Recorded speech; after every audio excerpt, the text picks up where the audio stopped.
جہاں فضا میرا تخیل ہے تو شیریں ہے سخن. کہنا چاہتا ہوں جس کو آپ جانتے ہیں ذرا اس کو سمجھیں. شاعر مشرق علامہ اقبال کے بارے میں عوام و خواص کا ذہن ہے کہ وہ بندہ دینی مزاج رکھتا تھا، دین کا درد رکھتا تھا، شریعت سے پیار کرتا تھا، اگرچہ عملاً ان کے چہرے پہ داڑھی نہیں لیکن دین سے محبت بہت تھی. علامہ اقبال جیسا شخص، ان کے بارے میں باتیں معروف ہیں.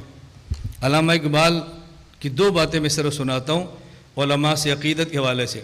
علامہ اقبال کہتے ہیں کہ مجھ سے پوچھے اسلام حق مذہب ہے تمہارے پاس دلیل کیا ہے، میں کہتا ہوں اسلام کی حقانیت پہ دلیل علامہ انور شاہ کشمیری کا وجود ہے.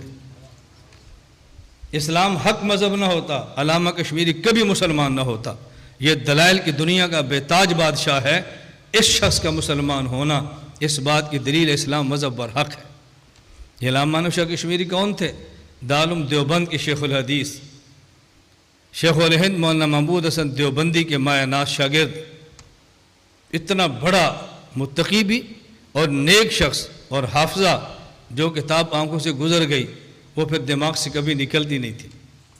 یہ معروف واقعہ آپ نے سنا جب بہاولپور کی عدالت میں بہاولپور کی عدالت میں قادیانیوں کے خلاف گفتگو ہو رہی تھی. قادیانی مناظر نے مسلم الثبوت کا حوالہ دیا. علامہ کشمیری نے فرمایا جج کو یہ وکیل عبارت غلط پڑھتا ہے اور ٹھیک عبارت وہ ہے جو میں پڑھنے لگا ہوں. جج نے پوچھا مولانا کشمیری آپ کے ہاتھ میں تو کتاب نہیں ہے، اس کے ہاتھ میں کتاب ہے، وہ غلط پڑھتا ہے اور آپ ٹھیک پڑھتے ہیں. فرمایا اگر میری عبارت غلط ہو اور اس کی عبارت ٹھیک ہو میں شکست لکھ دوں گا. علامہ صاحب آپ نے کتاب کب پڑھی ہے؟ فرمایا 36 سال پہلے مطالعہ کیا تھا. یہ علامہ کشمیری کا حافظہ تھا. تو علامہ اقبال نے کہا اسلام مذہب بر حق ہے، حقانیت پہ دلیل علامہ کشمیری کا وجود ہے. نمبر 2، علامہ اقبال فرماتے تھے معقول کا نام دیوبند ہے.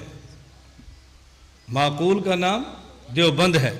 خلاف عقل ہو اور دیوبند ہو میں نہیں مانتا، دیوبندیت عقل مندی کا نام ہے. یہ علامہ اقبال کے حوالے تھے. میرا رات بھی بیان تھا، کہا جی مخلوط اجتماع ہے. میں نے کہا میں دیوبند ہوں. مخلوط اجتماع سنے میں کون ہوں؟ کیوں؟ ہم پھسپھسی کا شکار ہوتے ہیں، اپنی نسبت بتاتے شرماتے ہیں. میں نے کہا میں دیوبندی ہوں. آج میں سیرت پہ بات کروں گا، میں امام صاحب پہ بات کروں گا، دیوبند پہ بات کروں گا، پاکستان پہ بات کروں گا. پھر تم فیصلہ کرنا کہ دیوبند والے کون ہیں. اپنی نسبتیں چھپاؤ مت، اپنی نسبت کا اظہار کرو، اپنے اکابر کو تذکرے کرو. اکابر پر ہونے والے الزامات کو جوتی کی نوک پر رکھ کے اڑا دو. یہ کیا ہوا؟ تھوڑا سا اعتراض ہوتا پھسل جاؤ، یو ٹرن لے لو، بیک گیئر لگاؤ، ایسے کبھی نہیں ہوگا.